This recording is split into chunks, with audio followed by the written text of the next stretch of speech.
Et ce mercredi, nous partons pour Cheverny. Cheverny, c'est un des plus grands châteaux de la vallée de la Loire. C'est une noble et magnifique demeure, un des exemples les plus achevés de l'architecture Louis XIII. Et il est arrivé dans la famille du marquis Hureau de Vibré au XVIe siècle. Il est ouvert au public depuis 1922. Et vous allez voir, vous connaissez forcément ce château. Mais si Milou, tu vas voir, tu connais. Vas-y. Alors que les bus de visiteurs continuent d'affluer, on se presse déjà pour passer les grilles du château de Cheverny. Et si les touristes viennent ici en nombre, c'est pour quelque chose de bien particulier. Ah bah c'est pour arriver sur les traces du professeur Tournesol, de Tintin et du capitaine Haddock, ça. Aucun doute possible. Oui, Tintin, bien sûr, oui. C'était le château de Moulinsart sur la bande dessinée, voilà, c'est ça. Car c'est bel et bien le château de Cheverny qui a inspiré à Hergé, Moulinsart, la propriété du capitaine Haddock. Niché dans son parc d'une centaine d'hectares, Cheverny est l'un des plus grands et des plus célèbres châteaux de la vallée de la Loire.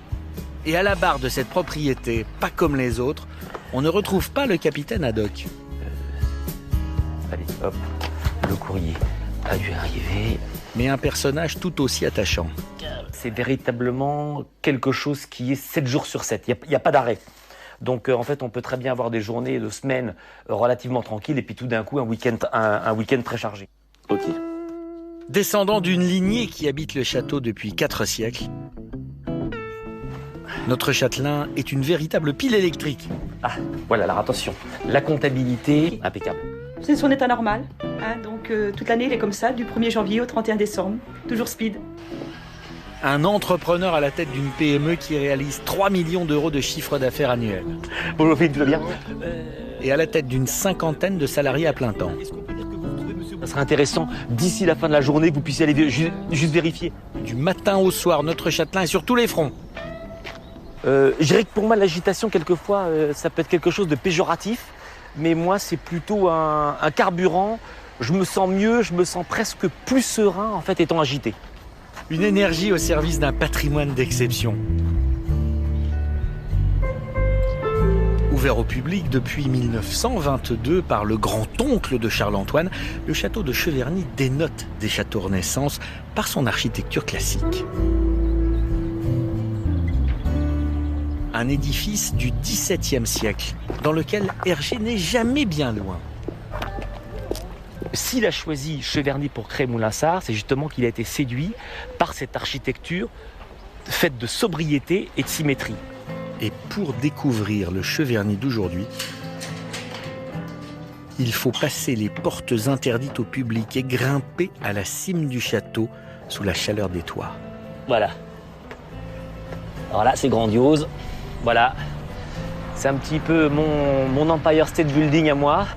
De ce belvédère, on peut alors apprécier la nouveauté de Cheverny, son parc sublime où s'active en permanence 7 jardiniers. Mais le vrai plus à Cheverny, c'est Tintin et la reconstitution 3D des pièces du château de Moulinsart. Pour y pénétrer, il faut s'acquitter de 4,50 € de plus que les 9 € de la visite traditionnelle. Et en 10 ans, l'exposition a déjà attiré près d'1 million de visiteurs.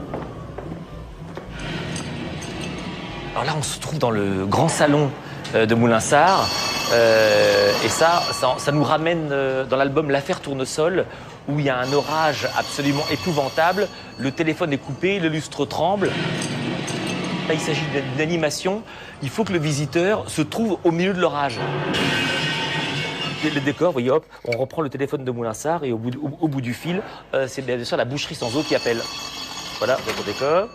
Et c'est assez enthousiasmant, assez amusant, voire assez émouvant de se dire que bon, la chambre de Tintin, en fait, est juste au-dessus de mon bureau. Donc on a vraiment l'impression de partager notre vie avec des personnages mythiques de la bande dessinée.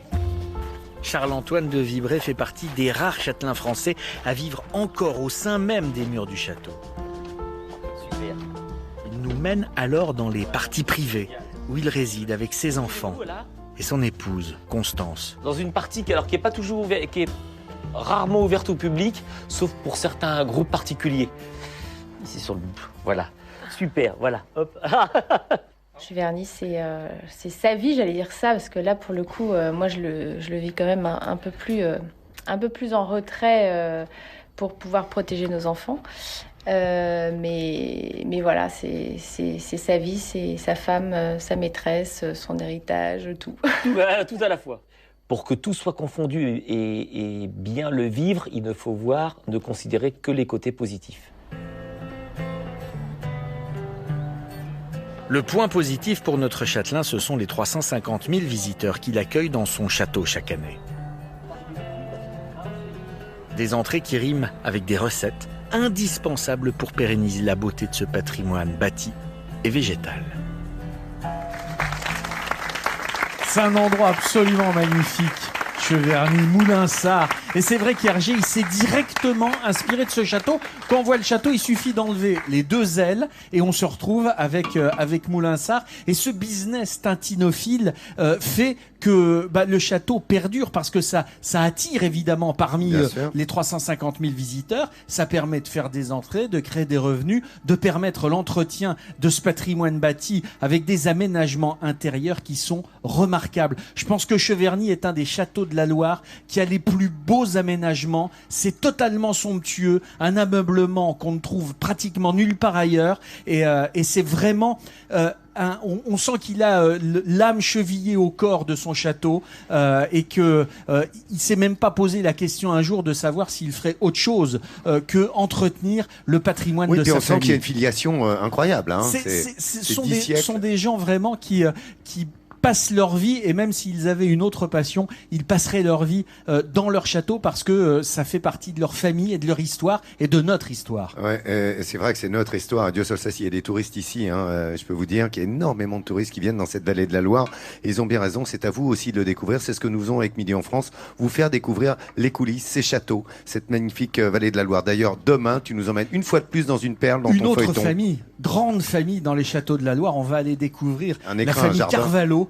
Avec Villandry qui est une pure merveille, avec le château certes, mais également les jardins qui sont parmi les plus beaux qu'on puisse trouver au monde. Eh bien, tu sais quoi, Jean-Sébastien, moi je serai là demain, car j'ai visité ces jardins et c'est pour moi les plus beaux que l'on puisse voir. C'est totalement somptueux. Donc je serai là. Voilà. Et demain, ça c'est la balade et le feuilleton que vous retrouvez tous les jours dans Midi en France.